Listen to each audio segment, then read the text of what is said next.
Welcome to all participants to today's webinar. We will be talking about optimizing your processes, and this is a three-part series.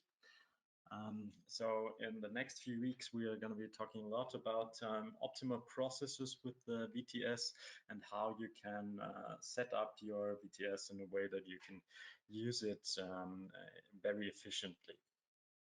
So today's topic especially will be how to make full use of the person tab. As per usual in our webinars, we will be giving a presentation first, and there will be the option to ask questions afterwards. So we're going to be talking about the subject for about 20 minutes in a presentation, and after that you are free to ask any questions you have. You can use the tool in the webinar software where you can type in your questions, or you can give us the hand sign and we can unmute you so we can talk about possible questions or ideas from your side afterwards.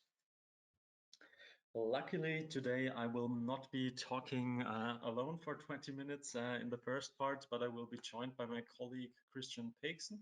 Hello, Christian. Hello and welcome from my side, everyone. So that's also always very nice to have someone presenting with me, and I'm very happy to have you here, Christian. Good, let's jump right into it. I'm going to give you a quick overview of what we're going to do in the coming weeks. We will help you optimize your processes in 3 steps. So first up, today we're going to talk about the person database and how you can set up your person database in a way that is very convenient and efficient. Then in the next step, we are going to be talking about the core of it all, the testing and how you can set up your tests, how you can set up test batteries to use them to your full advantage. And in the last webinar, we will be talking about test results and about possible options, tips and tricks you can use with and in your test results. So today's topic will be the persons database, and we will be talking about this whole row of options, features, and possibilities. And when you see this, when you open up the VTS, probably a lot of you know it already. And we will be talking a lot about a lot of the basic features as well. So we're going to go really from the bottom, but we are going to talk about some special features and some tips and tricks also experienced users may want to use and include in their daily processes. So this can be a little bit overwhelming at a first look, but be sure after this webinar, all of these question marks will be cleared away and replaced by knowledge and insight about what all of these features and options do. The framework we're going to base this on is that you already know who you're going to be testing and who that person is. And now you obviously want to transfer this information into the Vienna Test System. So we will be covering different areas. First up, we will be covering the edit functions, so editing the database, which is really the basic core of the person database. Then next up, we're going to be talking about the search options and how to navigate bigger databases. We're going to be talking about changing the visibility of personal data. For example, if you want to show the Vienna Test System to someone but have stored sensible information. We're going to be talking about connections to other VTS functions and how to use them. This will only be talked about briefly because we will cover these links between the different VTS functions in the upcoming webinars as well. Then we're going to be talking about the option to print information stored in the Persons tab. And last but not least, we're going to be talking about data import and export and how you can use this to your advantage to optimize your processes and to work efficiently with your database. So most of these features and options are quite easy to master. Yes, it looks like a lot, and I talked about a lot, but it will be clear in the end how to use all of these 6 fields in the top of your Vienna test system. The basic functions, first up, are there to create and edit database entries. So this is very straightforward, and everyone who's used the Vienna test system before will have had at least some contact with these buttons.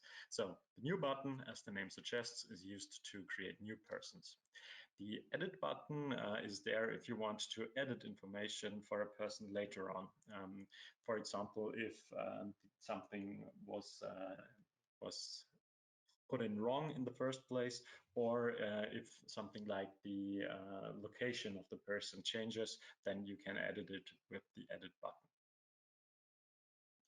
The save button is very important and is a little bit tricky for me from time to time because I tend to forget saving the data I've put in. So it's very important every time after you've created a new person, after you filled in all of the fields, save the data to the database by clicking the save button. And last, the delete button is there if you don't need a person's information any longer. Then you can click the delete button and you can delete all of the entries that are selected at the moment. This can be important, for example, for data security purposes, if you have to delete entries after a certain time frame, or just to help navigate huge databases to clean up persons that aren't in use or have been created and have never been used. When you create a new person, so when you click new or when you edit it, there are 6 mandatory fields at the top, which have to be filled in for every person set up in the Vienna test system. So these you probably know already if you worked with the VTS before, but these information, these pieces of information in the bottom are maybe something that you have not used too much before, but they can be added as well. They are optional, but they can provide valuable information about your persons, about the persons in your database. The fields that you see there are pre-selected by us, and they contain things like the email address, mobile phone number, occupation, but also things like driving license group or sports equipment, things like that, that are quite specific. And if you don't have a use for them, there's the option to remove or add further fields to the person database, or also to edit existing fields. So how can you do that?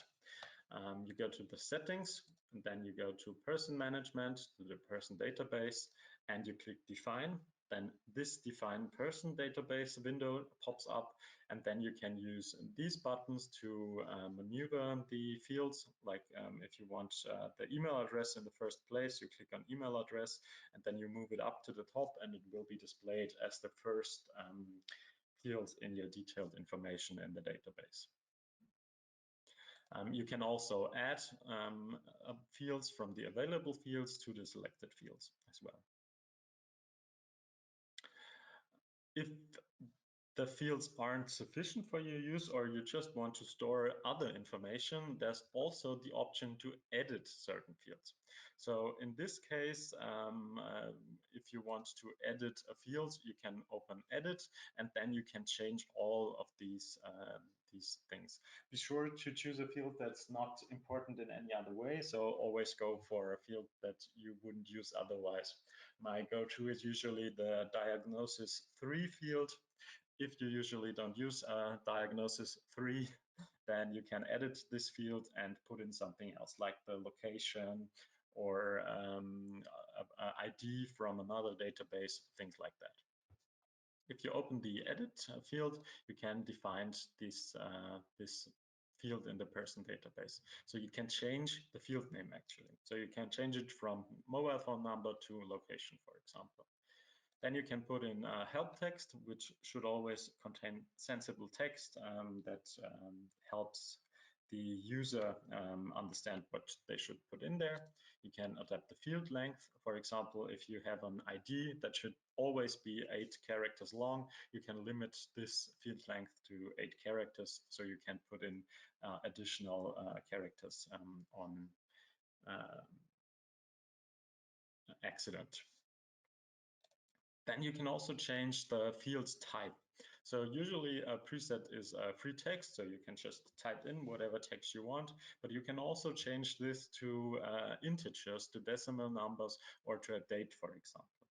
And another option that can be used is using the list field options with or without input options. So if you choose a list field without input options, you can then go to the predefined fields and add certain fields. So in this case, it's the field mobile phone number.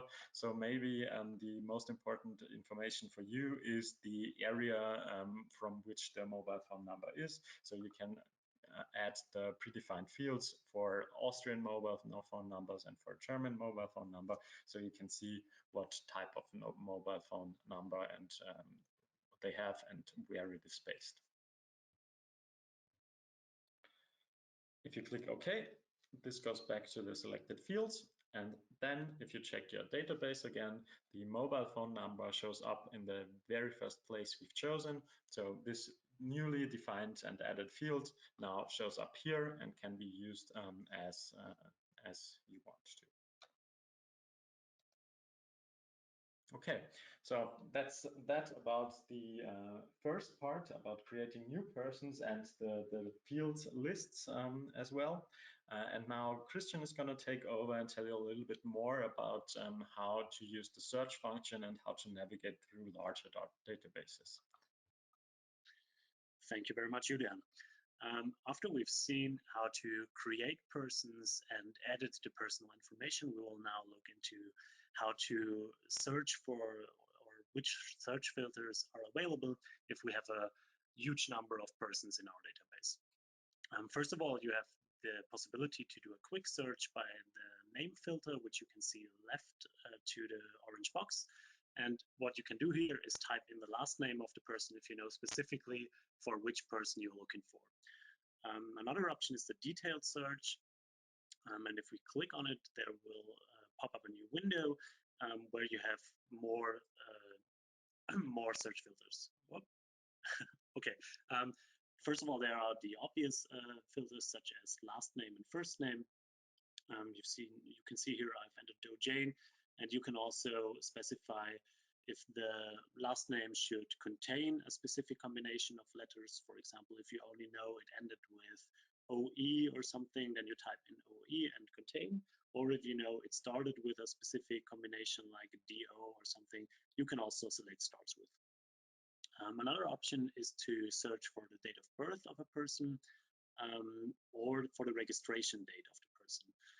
Registration date is especially handy if you know you have tested, for example, 20 persons in the last week of March for a specific position you're recruiting for, and you want to select only those people, then you can just type in the first date of this week, the Monday, or the last day of this week, Friday, and then you can see all persons registered in this specific time frame. Another option, as you might have noticed, is the scoring code. And if we look at what we can do with the scoring code, we can see that we can specify an individual filter. So as you can see in the lower left corner, I've entered controlling here because I'm recruiting for the position, for a controlling position, but I'm also recruiting for a sales position. And as you can see in the list of persons, I have now another field scoring code, and there's controlling for Jane Doe and sales for John Doe, because these are the positions they applied for. And what enables what enables me to do is to go back to the detailed search and then enter controlling. And as you can see in a list of persons, only Jane Doe is displayed because she has the scoring code controlling. So what I can do is not only search for persons, but also for further categories I can specify myself. There are, of course, other examples or other possibilities of the scoring code. I can, for example, enter the location if I have several locations or multiple locations sharing the same database, or the personal number, especially handy for personal development or potential analysis. I could enter the department, or even in a clinical context, the scoring code is useful, for example, for entering the diagnosis or the response with psychologist if I share an ordination with another psychologist. Yeah. The next option we have is the no filter option. This will simply delete all filters I've applied before and display the whole person's database or person database again. We can also hide the database with the option visible. If we press the visible button, it will hide all the persons I have in my database. And this is especially useful if I'm, for example, going through test results with a participant and want to be sure that no sensitive personal information of other persons is displayed while I'm going through these test results. Then there's another section called print section. We have three options here. First of all, personal data. What this option does is it prints all the personal information of all persons I've selected in the list of persons. So this includes mandatory fields as well as information fields in the details. The list will simply give me a list of persons, the persons I've selected, of course, with the first name and the last name. You can use this if you do group testings and want to check attendance, or want to cross out persons you've already tested, to not lose track of who's been tested already and who is not. Then there's a third field, probably the most important field of the print section if you do group testings. It's called IDs. And what this field does is to print one page for every selected participant or for every selected person. And on this page, there's the name and the date of birth, as well as the ID number. And the ID number is needed to start the testing if you do a group testing with multiple computers in the room. And you can, we need to go on the next screen, Yulan. Thank you. And you need to add the personal ID to the registration screen, which you can see on the left side, or not you do have to do this, but the participant will do this, and then he will get, or he or she will get a quick identity check. And if everything's correct, then the participant can press yes, and the testing will start automatically. The benefit of this is that if you do group testings, you don't have to assign seats to participants, but you can just hand them out the ID, and then they can take play a seat wherever they want.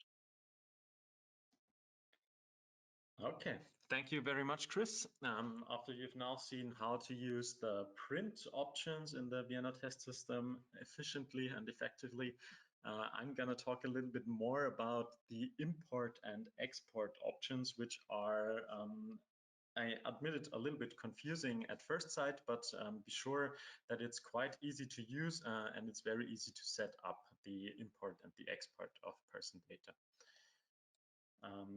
You can make your life a lot easier by choosing the import option to create multiple entries at once. So if you have to cover big databases, if you have to create many persons at once, it can be very helpful to use the import feature.